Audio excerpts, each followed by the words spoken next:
Bueno, lo dicho, está con nosotros Ope Pasquet, el aún presidente de la Cámara de Representantes, diputado del Partido Colorado, del sector Ciudadanos. Hola Ope, buen día, bienvenido. Buen día, Alejandro, ¿qué tal? ¿Cuántos años tenés, Ope? 67. Ajá. Siempre, quizás porque tenés todo el pelo, siempre has tenido la pinta de ser más joven de lo que realmente sos. Sí, ¿no? Eso funciona así un poco, ¿no? Sí, puede ser, sí.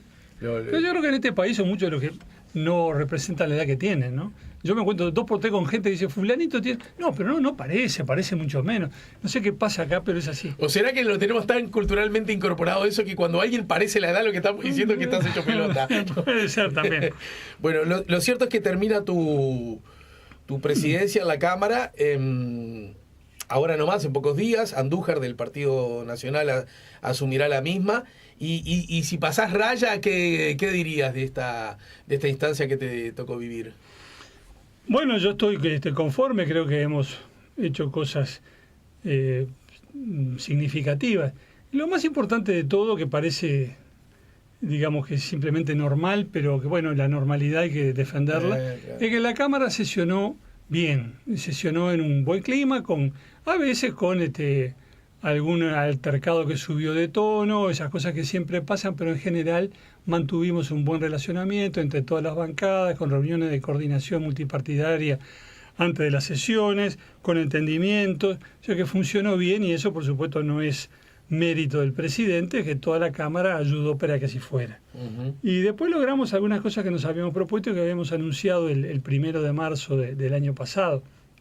Dijimos que queríamos establecer el voto electrónico para que quede registrado cómo vota cada diputado cuando se votan proyectos de ley o resoluciones de la Cámara, y la ciudadanía pueda saber qué es lo que hacen sus representantes, ¿no? Te detengo acá porque, aunque parezca obvio para vos, yo creo que para el público en su mayoría no lo es tanto. ¿Y cómo? ¿Antes no se sabía? Te puede preguntar alguien. No, solo se saben los resultados globales. Se toma la votación y normalmente lo que la mesa proclama es el resultado global. Por ejemplo, yo qué sé, 57 en 80 afirmativa. ¿Quiénes fueron para un lado y quiénes fueron para el otro? No se sabe. ¿Quiénes son los que faltan? Porque 57 en 80, los otros 19 que faltan, ¿quiénes son? Uh-huh. Eso no surge. Salvo en los casos rarísimos, absolutamente excepcionales, en los que se hace votación nominal. Pero eso es absolutamente excepcional. En cambio, ¿Con el sistema Con el sistema adecuadamente usado, entonces se sabe de cada uno de los representantes cómo votó, y eso no porque se tome la votación nominal, que lleva mucho tiempo, más de una hora, sino porque instantáneamente el voto electrónico permite que en el acto cada cual marca lo que quiere marcar, y está el resultado que se va a ver en pantallas, que podrá ver cualquiera, y va a quedar registrado en el diario de sesiones. Se vota el proyecto de ley tal, y la votación es esta: fulanito afirmativo, fulanito negativo, etcétera. Y creo que es una buena cosa. Menganito no estaba, ¿no? Claro, va a estar la lista de los que están. Entonces, uh-huh. ¿Por qué no estaba Juan Pérez? Y bueno, no estaba. Preguntale a él por qué no estaba. Claro. Pero lo cierto es que no estaba. Pero ahora sabés que no estaba. Ahora sabés que no estaba. Claro. Entonces logramos, hicimos todo, digamos. Primero fuimos conversando con todos los partidos políticos, las bancadas, llegamos a un acuerdo. Contamos con la colaboración de los funcionarios, que es fundamental, los que nos dijeron, bueno, el sistema tiene que colmar tales y cuales requisitos para que esto se pueda aplicar. Vimos las alternativas que había, como siempre había una que era de mayor costo, que era la mejor de todas, un sistema de última generación, pero eso costaba como más de $500,000. Y lo otro que podíamos hacer era ajustar un viejo software que habíamos comprado en el 2013, hacer algún ajuste, algún arreglo. No es un modelo de última generación, pero funciona, y eso nos costó más o menos $30,000. ¡Apa! Entonces, fuimos por ese camino. Bueno, hicimos la licitación, se instaló, lo ensayamos, no en una sesión formal, fue un ensayo informal, pero hicimos 2 votaciones, bien, perfecto, tranquilo. Estamos en proceso de adquisición de las 2 pantallas que vamos a instalar en la sala, porque tenemos 2, pero está muy vieja, al final de su vida útil no se ve bien, vamos a tener pantallas más grandes, se ve mejor, se podrá ver la votación. Así que eso va a quedar pronto, con algunas modificaciones reglamentarias que se van a dilucidar, yo creo que en estas semanas, O sea que va a quedar todo pronto para que el año próximo, si hay voluntad política, se use el sistema. Nosotros cumplimos con lo que nos habíamos propuesto. Pero entiendo que las cosas están como en jerga futbolera, la pelota está ahí sobre la línea para hacer el gol. Sí, claro. Va a ser, si mañana alguien quisiera usarlo, se puede usar. Bien. Lo que pasa es que parece mejor adoptar todas las medidas necesarias para que sea lo mejor posible, no utilizarlo así. Pero digamos, podríamos especular que ya en esta en el año de esta legislatura ya ya se puede usar, sin duda. Bien. Otra cosa que hicimos, que lo habíamos anunciado el 1 de marzo, fue la contratación de correctores de estilo. 2 correctores de estilo. Hicimos el llamado a concursos, se presentaron cerca de 40 personas.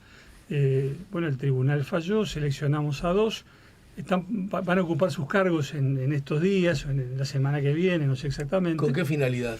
Para mejorar el lenguaje de la ley, porque recibimos quejas de la gente que tiene que trabajar con la ley, los jueces, los abogados, los escribanos, los directores de organismos públicos, que a veces nos llaman, pero ¿qué quisieron decir acá? Porque fíjate, y tenemos problemas hasta con la colocación de las comas, sí, que no es una pavada, no es un lujo ni una exquisitez, le cambia el sentido de la frase. Así como, párrafos mal construidos, problemas de sintaxis, todo eso. Y la ley no puede ser eso.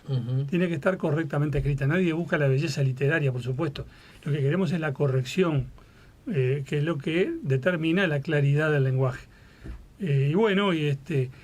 Eso no había quien lo hiciera, quedaba librado a que en el trabajo de cada comisión algún legislador dijera, mirá, pero me parece que quedaría mejor si lo decimos así, o esta palabra no es la que corresponde. Pero es difícil que eso se haga sistemáticamente. No teníamos ese problema, dije el 89 por decir.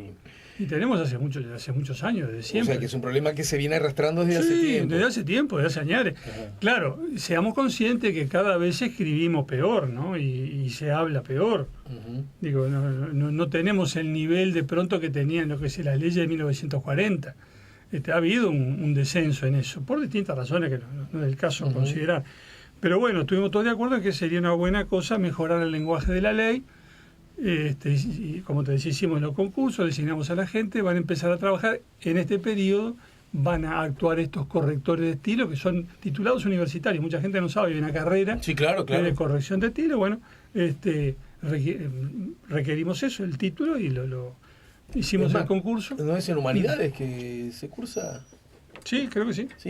De hecho, un columnista y ex productor de este programa, escritor él de profesión y especialista en los temas del fútbol, es corrector de estilos y estudió mientras trabajaba acá en La Mañana Camino. ¿Sí? Yo creía que teníamos que apelar a los profesores de idioma español, pero me avisaron, no, mirá que está ahí, esta que es algo más específico, ¿no es cierto? Específico, esta gente está entrenada para esto, fenómeno, arriba. Vamos con los correctores de estilo y van a empezar a trabajar. Y una duda media histórica que tengo con relación a este tema es, por ejemplo, yo recuerdo que apenas se instaló esta legislatura, encabezada por el gobierno multicolor, gobierno del que sos parte, vos señalaste que, de acuerdo a compromisos asumidos, ibas a insistir con el proyecto de la eutanasia, ¿no? Sí. Recuerdo, es más, que lo hablaste en un programa en el que yo trabajaba, que era Esta Boca es Mía, y yo me acuerdo que señalé que desde la perspectiva estrictamente republicana y la buena calidad fluida que tiene que haber entre los elegidos y los electores, era saludable que quien se había comprometido a cosas, una vez que había tenido la atalaya popular de estar en un lugar de incidencia, se acordará que había asumido esas cosas. Esto parece una obviedad grande como el Palacio Legislativo, pero no siempre está tan presente. Y con esto no pretendo ni por asomo desacreditar el sistema, más bien todo lo contrario, ¿no? Pero no siempre ocurre, y a pesar de que esto no necesariamente es algo que junte votos o con el que gane notoriedad o simpatía ante parte de la población al menos, es un compromiso que lo asumí públicamente, lo tengo que desarrollar. Hasta ahí voy bien, ¿no? Sí, con un pequeño matiz. No fue un compromiso público, fue un compromiso personal con quien me llamó porque se estaba muriendo y quería una respuesta sobre esto. Y yo ahí me comprometí y me sentí en el deber de cumplir con eso. Bien. Mejor aún, en la dirección de lo que estoy diciendo, ¿verdad? Un compromiso asumido y hay que cumplirlo. Ahora vas a sintetizar dónde estamos en ese tema, pero la pregunta es, tu condición de presidente de la Cámara contribuyó, aunque ese no fuera el objetivo, a desacelerar esos proyectos, porque me imagino que en alguna medida es como estar en los dos lados del mostrador, ¿verdad? Y las energías son finitas, o no, o nada que ver, o uno mete para adelante como si estuviera en el llano del hemiciclo. Bueno, por un lado, a mí no me tocaba intervenir porque yo estaba en la Comisión de Salud, que yo no integro. Pero por otro lado, cuando se discutió en el plenario, sí. Fue la única vez que bajé de la mesa de la presidencia y participé en el debate. Uh-huh. Fue la única excepción que hice. O sea que el proceso que ha corrido esa ley, más o menos acelerado, ya lo dirás, no tuvo que ver con tu condición de ser presidente. No, en absoluto, en absoluto. Eso ocurrió en la Comisión de Salud. Los diputados que trabajan allí, que estaban a favor del proyecto, fueron quienes lo impulsaron. La diputada Nivia Reich del Partido Colorado, las diputadas Echeverri y Lustenberg del Frente Amplio, el diputado Galo del Frente, que no integra la comisión, pero es médico y asistía a menudo, en fin. Y además tiene como una trazabilidad muy subrayada en los temas vinculados a temas temas de salud, ¿no? Claro. Esos compañeros fueron los que trabajaron en esto. Cuando llegó al plenario, ahí sí, yo participé en el debate. Pero la condición de presidente no incidió para nada, ni a favor ni en contra. Ajá. Y si tuvieras que pasar una raya con relación a este asunto, a modo de conclusión, de síntesis, desde la perspectiva, personal de quien llevó adelante una iniciativa, pero yo diría la más importante, la que tiene que ver con la construcción ciudadana, colectiva, ¿no? ¿Dónde estamos parados en ese escenario? Y estamos esperando que el Senado se pronuncie, porque esto está ahora en el Senado, está en la Comisión de Salud del Senado, y ya sea que la Comisión se manifieste a favor del proyecto o en contra, la decisión no le corresponde a la Comisión, le corresponde al Senado mismo. Claro. El peligro, lo que a mi juicio no debe pasar, es que la Comisión no se expida, que el proyecto quede en un cajón. Yo creo que eso es lo que no debe suceder. A mí me parece... Esa es una práctica, para que la gente entienda, en este o en cualquier otro tema, esa es una práctica relativamente habitual. A veces el cuerpo decide no abordar algo y no lo decide aprobando o rechazando a la hora de sumar votos, sino simplemente no poniéndolo arriba de la mesa, los famosos proyectos en los cajones. ¿De eso es de lo que estás hablando? Puede ocurrir que decidan no tratarlo, o puede ocurrir que no decidan nada y por inercia se trate de otras cosas. Pero en ningún caso creo que es aceptable, porque así como me parece perfectamente legítimo que cada cual vote lo que le parezca, a favor o en contra, es como debe ser, y yo no pretendo que en esto haya ni disciplina partidaria ni cosa por el estilo. Respeto el derecho de cada uno a votar lo que en conciencia le parezca. También digo que lo que no se puede aceptar es que en un tema de esta delicadeza, de esta importancia, no haya un pronunciamiento a favor o en contra, pero hay que decir lo que uno piensa, porque hay gente que está sufriendo. Bueno, yo recibí uno ayer, una persona que está sufriendo mucho, me explica lo que le pasa, dice, ¿qué pasa con el proyecto? Digo, entonces a esa gente hay que contestarle, cada cual le contestará según lo que cree, pero hay que contestar. Y en ese sentido, orejeando las cartas, ¿cómo viene la cosa en Cámara Alta? Bueno, no empezó a trabajar todavía la comisión, estamos en receso, pero yo sé que hay gente que está declaradamente en contra. Ajá, eso. Son 30 personas, no es tan difícil decir, pero a ver esta. Pero está en la Comisión de Salud, ahí son, según yo recuerdo, son 7 personas. Pero hago mía tus palabras, más allá de la Comisión de Salud, lo que importa es el plenario. Sí, pero importa primero la comisión, porque es la comisión la que puede eventualmente no tratarlo. El filtro está ahí. Si la comisión no lo trata, murió la flor. No llega a la cancha grande, digamos. Claro, esa es mi preocupación, que no llegue. Entonces, la comisión son 7. Yo sé que hay 3 que están declaradamente en contra. Sé que... 7 que serán 4 del gobierno, 3 del frente. Claro, sí, hay 3 que están a favor. Los 3 del frente están a favor. Están a favor. Y bueno, y queda algún miembro allí que no se ha pronunciado todavía públicamente, veremos que... ¿Del gobierno?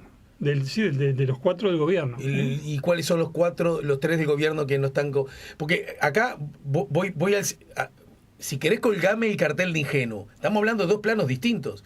Yo puedo estar muy en contra del proyecto, como muchos de tus compañeros del gobierno, sí. ¿No es cierto? Acá el corte es transversal, tenés más, me parece, más cercanía con gente de la oposición, ¿no es cierto? No sé si alguien de la oposición está en contra del proyecto. Los que estaban en contra, dijeron que podían estar en contra, finalmente no votaron, pidieron licencia. No se levantó en contra. No. ¿No? Se da esa circunstancia. Digamos, la lógica liberal, republicana, histórica del partido, del vallismo, ¿no es cierto?, indicaría que es como muy difícil estar en contra del proyecto, ¿no? Hijo de esa lógica. Bueno, yo lo veo así, pero respeto a los que lo ven de otra manera. Hay compañeros que son vallistas, pero dicen que no están de acuerdo. Bien, bien, perfecto. Lo que quiero decir, aún esos que no están en contra, o los que están incluso furibundamente, no sé si el término aplica, en contra, por cuestiones históricas, filosóficas, incluso religiosas, una cosa es estar muy en contra y otra cosa es no facilitar que se discuta en el plenario. Claro. Yo hago hincapié en esa diferencia. Claro. De respeto, todo, pero trátenlo de manera que esto pueda llegar al plenario y se decida en el Senado, no en una comisión. La pregunta es, aún el que está en contra, ¿por qué no querría que fuera al plenario para incluso desarrollar más sus argumentos de por qué está en contra y poder convencer a parte de sus colegas, o por qué no que el público se entere de su posición? Bueno, no lo sé, eso no ha ocurrido pero todavía. Son compañeros tuyos del gobierno, eso es lo que me cuesta un poco. Sí, bueno, pero... Repito que me puse el cartel de ingenuo, sí, no te lo cree nadie, ¿no? Pero la ingenuidad. Pero digo, eso no ha ocurrido todavía, yo no me quiero adelantar a los acontecimientos. Vamos a ver, de pronto lo que ocurre es lo que debe ocurrir, el proyecto se trata en la comisión y llega al plenario con informe favorable o desfavorable, veremos. Todavía no ha sucedido, lo que yo me limito a decir es, espero que en un sentido o en otro la comisión se pronuncie y que lo haga además en plazos razonables para que esto pueda llegar con tiempo y se pueda discutir este año. Porque el año que viene va a ser año electoral y ya sabemos, hay un argumento clásico, este tipo de temas no son para años electorales. Uh-huh. Pero bueno, como nosotros empezamos con esto exactamente el 11 de marzo del 2020, es decir, cuando empezó este gobierno... Antes casi imposible. Claro, ha habido tiempo más que suficiente para tratarlo, para discutirlo, para que cada cual reflexione. En fin, creo que está... ha transcurrido todo el tiempo necesario y bueno, llega el momento en que hay que decidir por una cosa o por otra. Bien, me gustaría, si bien han sido bastante públicos algunos de tus comentarios a propósito de la renuncia de Peña, que además Peña es compañero tuyo de partido y de sector, sí. ¿No es cierto? Primera cosa y principal para abordar el tema. ¿Te parece que que fue necesaria y justa la renuncia? Que aplicaban de acuerdo a los contextos.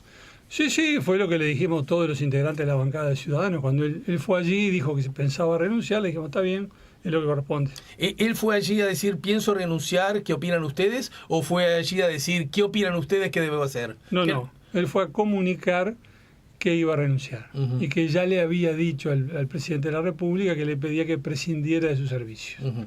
Él lo comunicó allí y le dijimos, está bien, era lo que correspondía. Eso fue luego de, digamos, del segundo, podríamos llamar, error o desprolijidad, no sé cuál es el término que a vos te parece más apropiado, acerca de que, porque primero se dijo, sí, es verdad, no estoy recibido, pero es verdad, me recibí el año pasado, ¿no?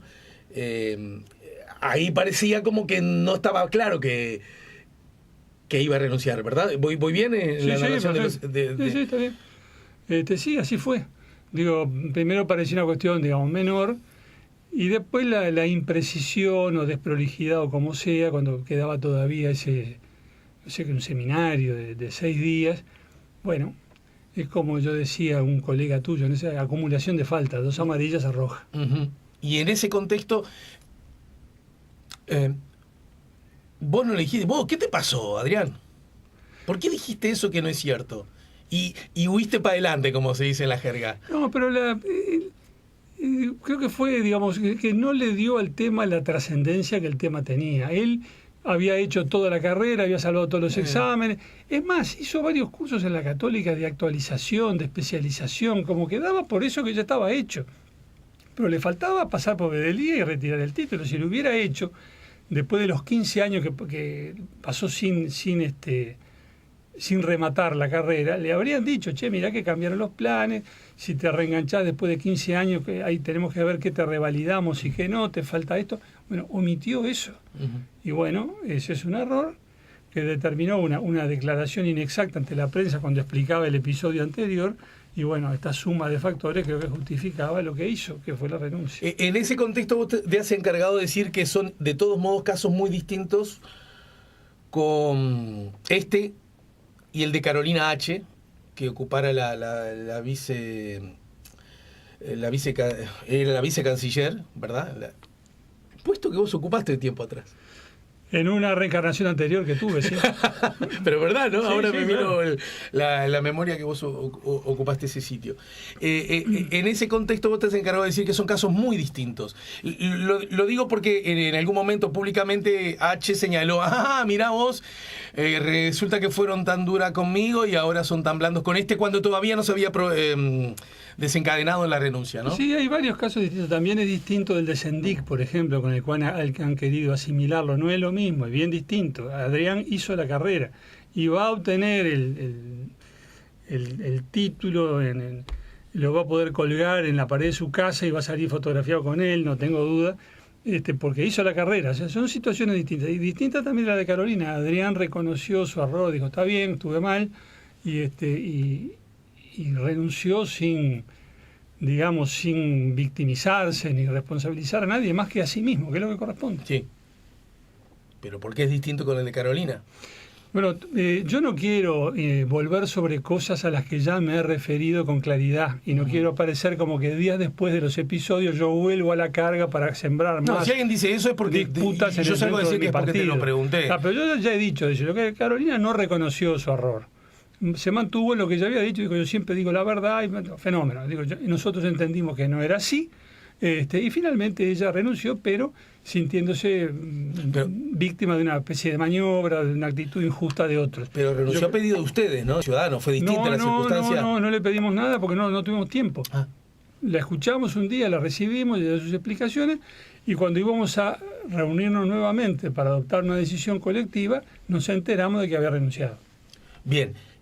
La diferencia radica, por lo que veo, más allá del ruido ese interno, radica en que una dirigente del partido, pero además integrante del gobierno, a propósito del famoso caso del pasaporte a Marcet, uno de los argumentos que arriba de la mesa se volcaron una y mil veces, y en una interpelación que fue larguísima, varias veces en esas horas, es que, no sabíamos que era una persona peligrosa, no sabíamos que se trataba de un delincuente. Y sí se sabía. Ahí está. Digo, por si alguien me lo pregunta, se lo tengo que contar a alguien. Yo creo que está bien claro, Alejandro, porque además hubo una declaración específica de ella diciendo, cuando el doctor Maciel me llamó, no me dio ningún detalle. No me dio ningún detalle.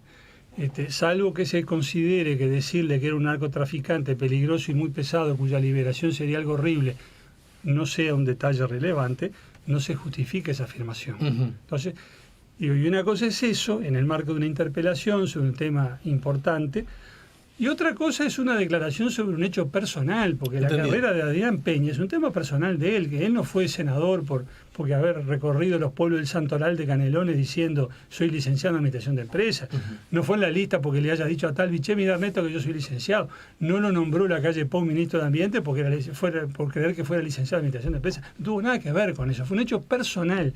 Pero aún sobre los hechos personales, si uno declara públicamente, porque puede no hacerlo, pero si opta por hacer manifestaciones públicas, esas manifestaciones deben ser exactas. ¿Y dónde está parado Ciudadanos? Perdón, con relación al tema anterior hay un asunto que con la misma lógica, clarísima lógica, hija de los hechos claros, sin ninguna interpretación. Yo sabía y dije que no sabía, me refiero al caso Marcet, ya dejé afuera el caso Peña. Esa misma razón que llevó a que la viceministra no estuviera más, ¿por qué no aplica esa misma lógica al viceministro del Interior que hasta hace poco estaba en tu partido? Porque él también sabía, al punto tal que se lo dice a una colega del gobierno. Y nunca dijo no saber. Al contrario, no, pero él puso por escrito. Yo dije, pero en la interpelación, me refiero a la interpelación. Y ahora no lo recuerdo en memoria, pero seguramente el ministro Heber dijo, y además no sabíamos, hasta me lo puedo imaginar, no sabíamos que era un hombre peligroso. Porque él nos dijo, sí, yo sabía, además se lo dije a alguien. No, bueno, pero Maciel nunca dijo nada de eso. fue muy, muy sobrio, muy medido, y yo no registro, capaz que me olvido de algo, pero no registro ninguna declaración de él que no se corresponda con los hechos. La de Guillermo Maciel. Sí. Pero sabía que era un narco peligroso. Sí, pero seguro. ¿Y cómo va a negarlo si lo puso por escrito? Claro. Está dicho. Pero en el marco de la interpelación, uno de los argumentos que manejó el gobierno era: nos vimos obligados por el decreto, pero además un argumento que fue muy usado de peso, y además encima no sabíamos que se trataba de un malandra. Eso lo dijo el canciller Bustillo. Nosotros no sabíamos quién era Marcet. No lo dijo, hasta donde yo recuerde, Guillermo Maciel. Bien. No me crea, pero otra vez me pongo el cartel de ingenuo. Me parece muy raro que personas del gobierno, cuando un secretario de Estado dice yo no sabía, que uno le diga sí, cómo no, ¿te acordás que yo le dije a la segunda tuya que sí, que era peligroso? ¿Se entiende? Me parece raro que hablen como si no tuvieran nada que ver de una secretaría a la otra, del Ministerio de Relaciones Exteriores al Ministerio de Interior. Bueno, evidentemente habrá faltado coordinación o claridad en las competencias de cada uno, porque siguen diciendo que no era resorte nuestro, si era resorte de ustedes, o era de aquel. Y hay una diferencia de criterio allí acerca de la competencia de cada uno.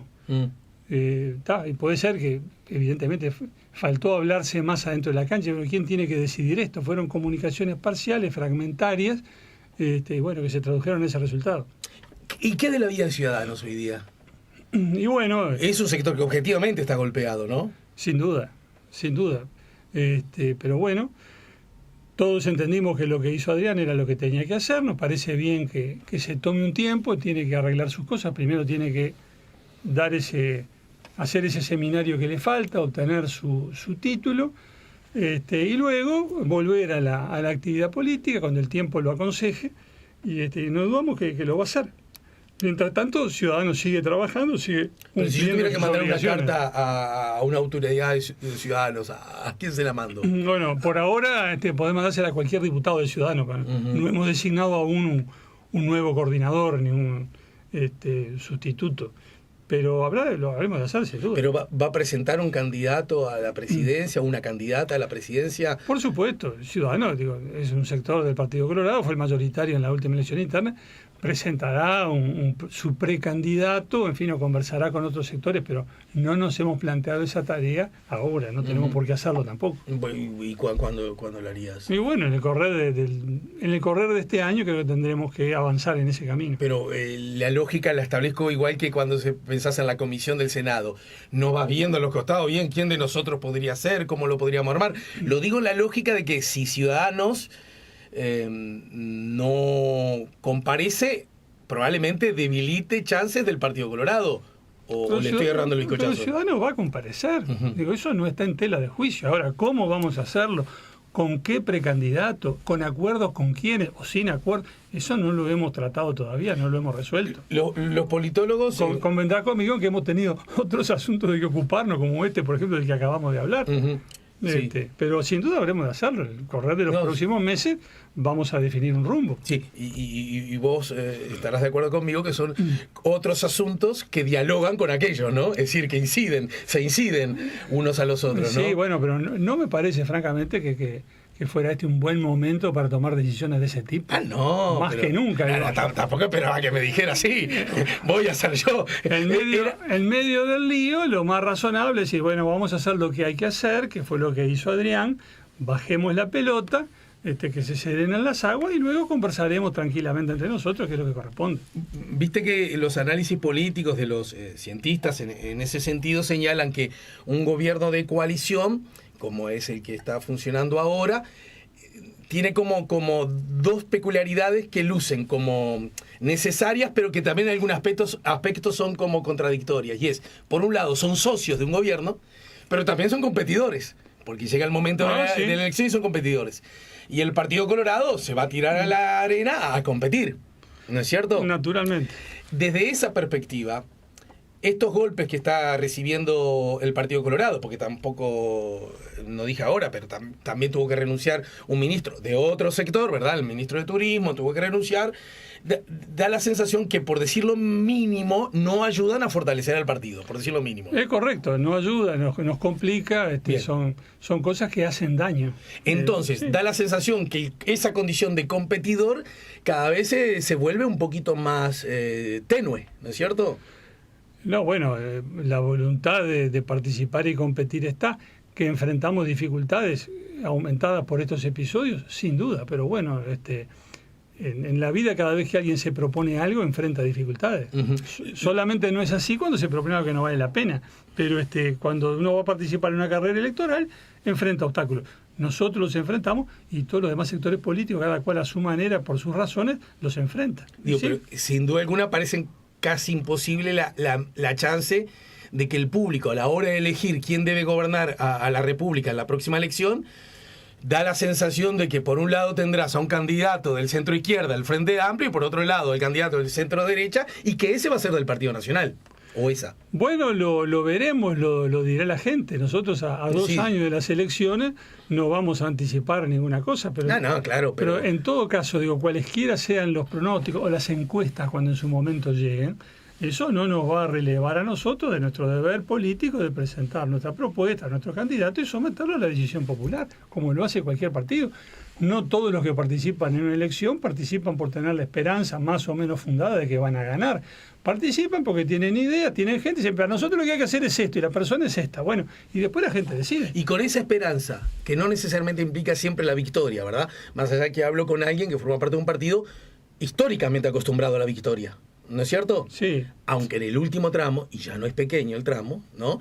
Está demasiado acostumbrado a la derrota y a la derrota subrayada, ¿no es cierto? En ese contexto, yo te pregunto a vos, que participás de un gobierno encabezado por la lógica liberal conservadora del herrerismo, ¿dónde ha estado el aporte del Partido Colorado y en particular el aporte de la República Ballista?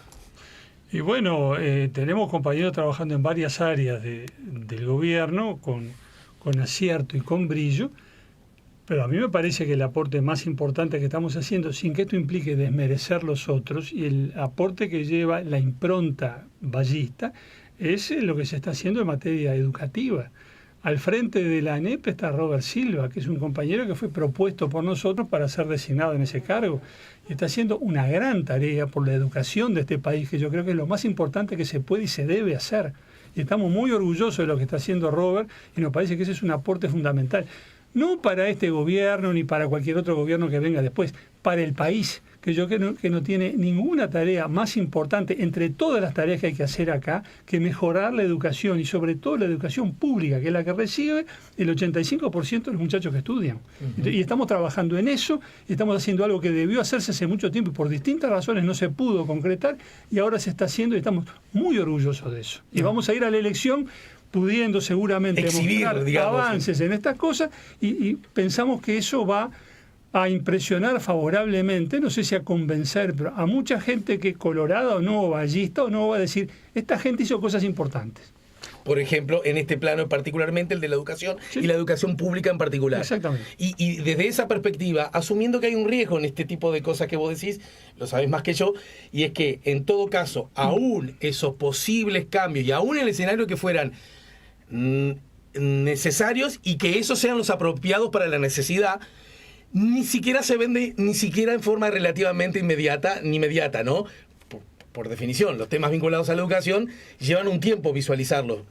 Sí, es cierto, los resultados llevan tiempo, pero creo que la gente aprecia. Yo confío siempre en la ciudadanía, si no, no se puede creer en la democracia. Yo creo que la gente va a ver las cosas que se hacen, la seriedad con la que se hacen y bueno, y más allá de lo inmediato, va a haber la proyección de esto en el futuro. Porque si no hay una buena educación, una educación de calidad, no hay futuro para este país. No hay forma en que cierre la ecuación si no tenemos una muy buena educación para la mayor parte de la gente, así si no tenemos una muy buena educación pública y estamos trabajando en eso. Y desde esa perspectiva, esa construcción que tiene como riesgo que el resultado no se ve a la vuelta de la esquina, pero que igual uno puede, según vos y la ciudadanía, advertir señales, posiciones, diría yo, incluso hasta energías, entusiasmos que le permitan al ciudadano convencerse de que ese es el camino. Por ahí voy bien, ¿no?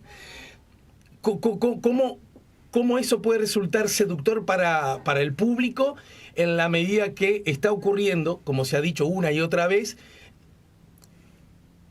de espaldas a los docentes?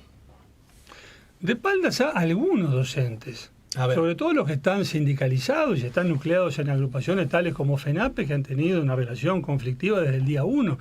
Ahora, esos docentes han tenido una relación conflictiva o se han opuesto a los intentos de reforma de este gobierno y a los intentos de reforma de anteriores gobiernos, del Frente Amplio también. Y cuando Mujica quiso hacer una reforma educativa y llegó a acuerdos políticos para hacerlo, la bloquearon los sindicatos de la educación y Mujica habló de ellos en términos muy crudos y muy duros, como acostumbra de hacerlo, ¿no? Nos acordamos todos de eso. ¿Te acordás que dijo a los sindicatos de la educación hay que hacerlos mierda? Bueno, entonces no es el problema solo con esta administración. Entonces, ¿vamos a ser rehenes eternamente de un grupo de dirigentes que bloquean todo lo que se mueve? ¿O vamos a decir, no, mire, esto es un tema del país entero, no podemos ser rehenes de ninguna minoría y vamos a hacer lo que hay que hacer? Yo creo que este es el camino y creo que es lo que se está recorriendo. Y veo que hay respuestas de los docentes que, contrariamente a lo que se difundió, por ejemplo, en alguna información, no se resisten a tomar horas en los cursos que están alcanzados por la transformación educativa. Porque en algún momento viste que habían dicho que el 63% o algo del 65% habían tomado horas en otros cursos y después resultó que era exactamente al revés. El 60 y pico % había tomado horas. O sea, que la reacción fue favorable, digamos. Sí, la reacción fue, y hay mucha gente que está trabajando en la transformación educativa que no participa de este gobierno, que de la orientación política de este gobierno, que votará otra cosa, pero que se convenció de que esto va por buen camino, está ayudando, está cumpliendo con su tarea, con su función. Entonces yo creo que esto va a salir con enormes resistencias que se iban a tener en cualquier caso, no tengo ninguna duda, insisto, las tiene este gobierno, las tuvieron los anteriores, siempre, y no solo en este país, cada transformación educativa en el mundo tiene la oposición de los docentes, es así. Pero bueno, eso hay que hacerlo porque si no este país no tiene futuro y estamos en eso. Pero entonces si se tiene la oposición de los docentes, ¿cómo se puede francamente, genuinamente llevar adelante una reforma? No, porque yo insisto, no son los docentes, pero todos ellos. Recién dijiste los docentes. Los sindicatos de los... Seguro, son sectores dirigentes que bueno defienden su chacra y hacen esta oposición. No son todos, ni mucho menos. Entonces yo creo que en definitiva el gran número terminará aceptando que se está recorriendo un camino de reforma que hay que recorrer. Porque si no vamos a seguir asistiendo con los brazos cruzados a ese espectáculo de chiquilines que abandonan los estudios porque no les interesa, que es lo que vienen diciendo las encuestas de hace mucho tiempo. A mí me quedó una encuesta de UNICEF del año 2011 que leí en su momento, donde decía que la gente, que los muchachos que abandonaban porque no les interesaba lo que estaban aprendiendo. Esta era la mayor causa de la deserción estudiantil. No les interesaba, no era relevante para ellos, no pensaba que tuviera alguna incidencia en su vida. O sea, si no cambiamos esto y hacemos cosas que interesen, que atraigan, vamos a seguir teniendo deserción. Y bueno, y a partir de ahí las consecuencias son funestas. Vamos a tener gente que sale egresada de algún lado y cuyo nivel de conocimiento, su aptitud, como esa que miden las pruebas PISA, va a ser deficitaria. Entonces nos vamos a conformar con eso. No importa si es este gobierno, este partido o esta coalición o mañana la que venga, porque insisto, estos cambios lo quiso hacer el gobierno anterior. Tabaré Vázquez llegó queriendo cambiar el ADN de la educación. Mujica impulsó la reforma educativa. Por H o por B una cosa u otra no salió. Y en la visión histórica lo que importa menos es quién la haga ahora. El asunto es que hay que hacerlo. ¿Pero es por H o por B o por el sindicato? Digo, por eso importa menos lo que sea, pero hasta ahora tenemos la oposición de los sindicatos de la educación. Ha sido el gran factor, el gran antagonismo en este tema. ¿Los maestros igual que los profesores? Porque yo advierto que hay distancia. Tengo la impresión de que es distinto. De que parece más razonable en general la actitud de los maestros. Y en ese contexto, hoy es portada justo en La Diaria, docentes sindicalizados evalúan acciones a tomar ante presunto espionaje. Serán recibidos hoy por el secretariado ejecutivo del PIT-CNT tras conocerse que un policía pidió a Astesiano intervenir teléfonos de profesores y estudiantes. La fotografía está Olivera y Mandasen. Y aún con la mirada crítica que vos explícitamente tenés acerca de ese sindicato y de estos profesores en particular. Este acontecimiento de que hayan, que presuntamente hayan intervenido teléfonos de profesores y estudiantes, ¿no es el absurdo, la locura más antirrepublicana que podamos vos y yo imaginarnos? Sí, pero vos metiste ahí un término correcto que es presuntamente. Estamos presumiendo a partir de qué? De que sabemos que un policía le pidió a Astesiano. Ahora, Astesiano cumplió con ese pedido, lo hizo, hubo efectivamente espionaje, o todo esto quedó en la conversación entre un sujeto que pidió algo y un chanta que estaba ahí diciéndole a todo el mundo que él podía hacer cualquier cosa porque era amigo del presidente. Digo, ¿esto tiene algún grado de verosimilitud, de realidad? Primero determinemos eso, después vemos qué consecuencias sacamos, pero no podemos de ninguna manera asumir que todo lo que aparezca en el celular de las filtraciones estas de no sea todo cierto. A que digan y decir el espionaje, un momento, vamos a ver qué pasó con esto. Está bien, deliberadamente manejé la palabra presunta. Porque yo veo que en general se da por cierto bien todo lo que aparece en la cosa de Astesiano. Ahora, como si todo hubiera ocurrido efectivamente. El tipo dice, se compromete que va a hacer tal cosa o tal otra, se da por hecho. Bien. Sí, fue así, sucedió así o no sucedió nada, y el tipo era un chanta que decía que podía hacer cosas que tenía llegada a este o al otro y no las tenía y realmente no hacía nada. Sí. El propio hecho de, aún en esa hipótesis que sea el rey de los chantas o el rey de los perejiles, que es uno de los argumentos que se ha usado, en algún punto me parece que a la media, digamos, democrática del Estado de Derecho republicano igual debería preocupar de que ese rey de los perejiles y rey de los chantas esté tan cerca de las zonas tan altas del poder, incluso cuidando a la familia del presidente. Por lo menos hasta ahí eso se puede decir, o ni siquiera eso. Pero perdón, pero yo creo que el hecho de cuidar a la familia del presidente no coloca a nadie en las esferas más altas del poder. Una cosa es el poder político y el gobierno, y otra cosa es la tarea de un guardia de corps. El que está más alta del poder es la que es el presidente, a eso me refería. Claro, pero semejante chanta, semejante personal, digo, que nunca debió haber sido designado ni siquiera en ese cargo. Pero el hecho de tener una oficina en la torre ejecutiva no transforma a alguien en parte de la estructura de gobierno, por favor. Que bueno, desde ahí se juega con esas cosas. Desde ahí se daban pasaportes rusos, ¿no? O sea, sí, pero el lugar era irrelevante. Era una banda de coimeros que venía operando de tiempo atrás sin estar en la torre ejecutiva. Y el hecho de que circunstancialmente estuviera este tipo en la torre ejecutiva no lo transforma en parte de la estructura de gobierno. Como se ha intentado decir, o mejor dicho, se ha dicho sistemáticamente desde la oposición, haciendo el traslado de la topografía, el cuarto piso de la torre ejecutiva, a la estructura institucional, el gobierno. Son dos cosas distintas. Entonces, entiendo que desde el punto de vista de la oposición se quiera decir, no, mire, Astesiano es lo mismo que el gobierno de coalición. No, señores, no es lo mismo. Este es un delincuente, un chanta que estaba donde nunca debió estar, pero sus acciones no pueden imputarse de ninguna manera por el gobierno, a la coalición. ¿No? Por el presidente de la República. Sí. Nada menos.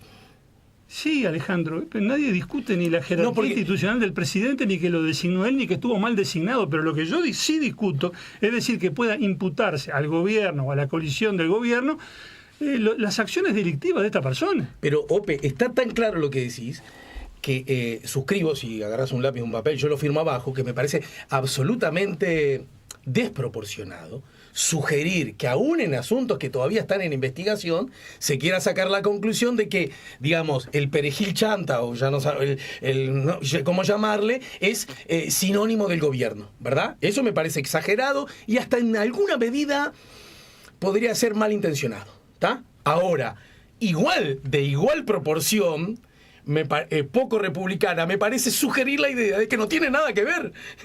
Me parece que está tironeado como en forma excesiva de un lado y otro.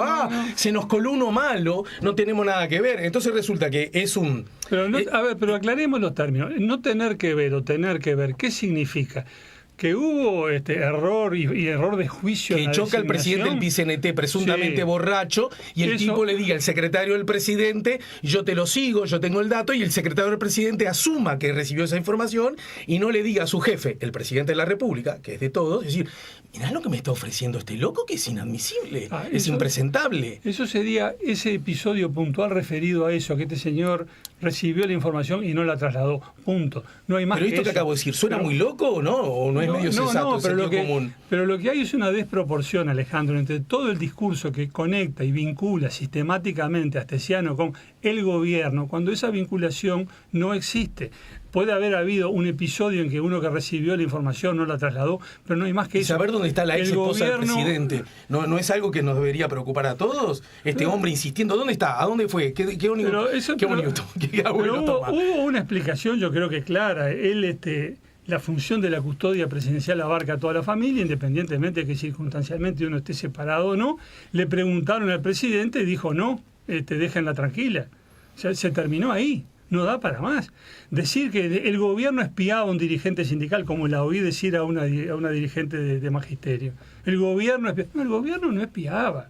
Este tipo, después de producido un hecho en sí mismo delictivo. Sí, que salió en todos los informativos, horario central y en vivo. Después de recibir, de que el hecho se produjo, no antes, no es que lo vinieran siguiendo, después que el hecho se produjo, recopiló información, que no hubiese debido hacerlo, no era su función. Estuvo mal que pudiera acceder a información relativa al episodio.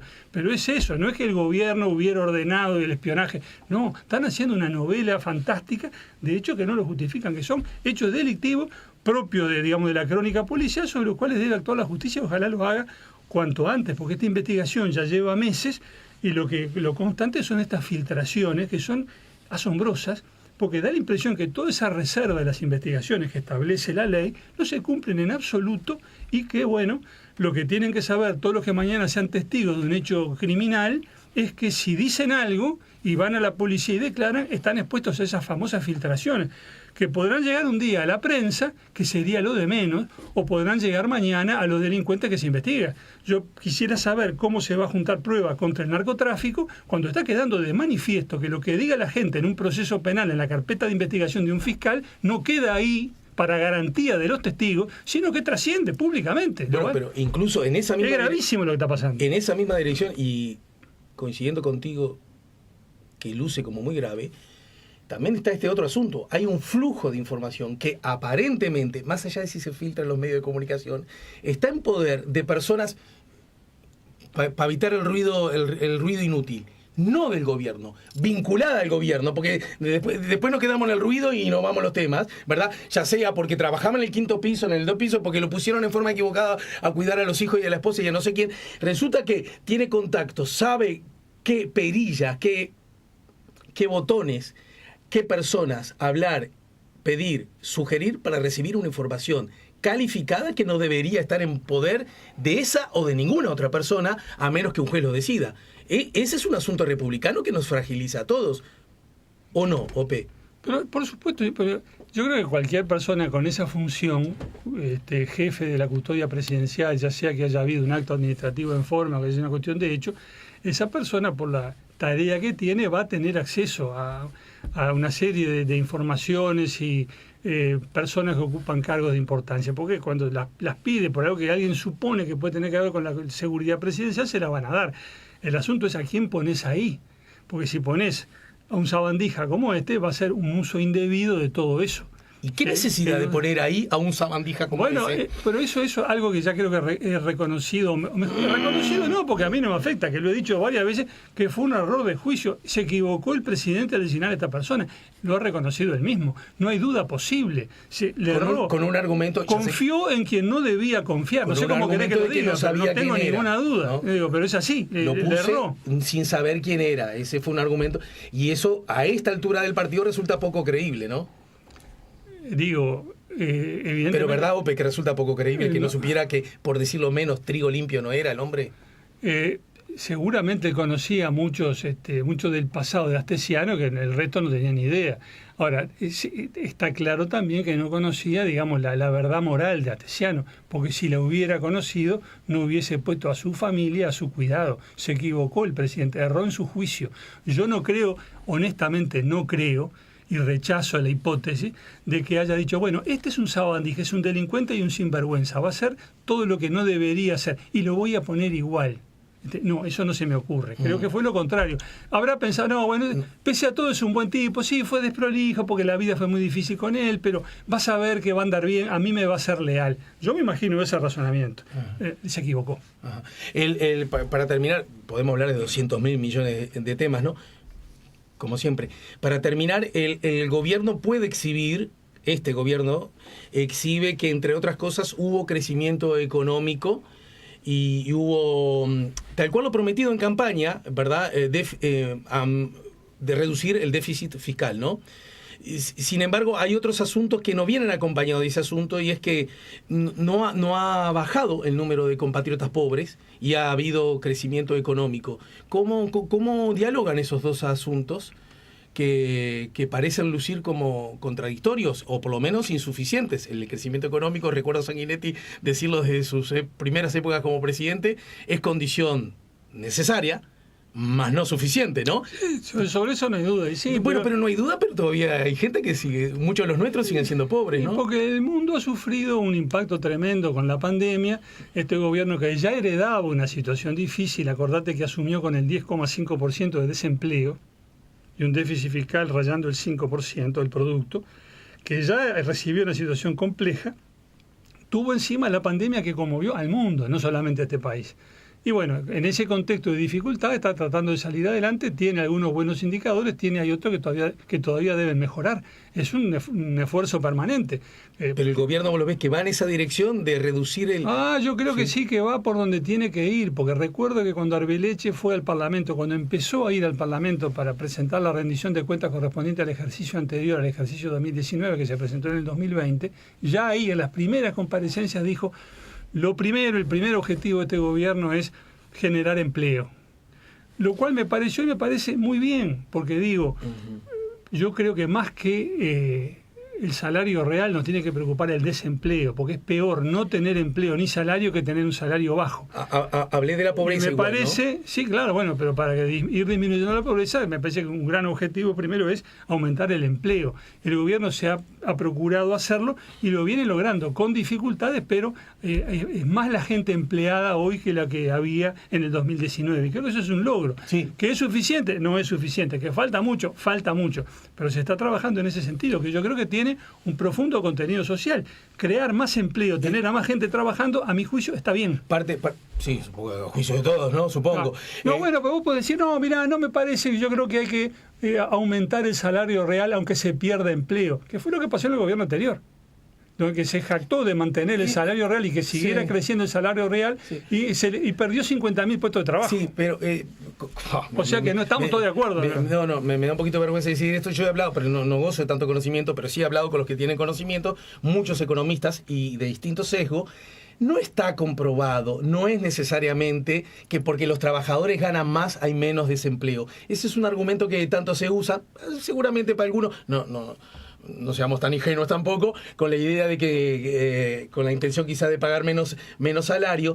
No necesariamente, porque ya que citaste al gobierno anterior, en el gobierno anterior subieron subrayadamente los salarios y hubo un momento que subieron subrayadamente también el empleo.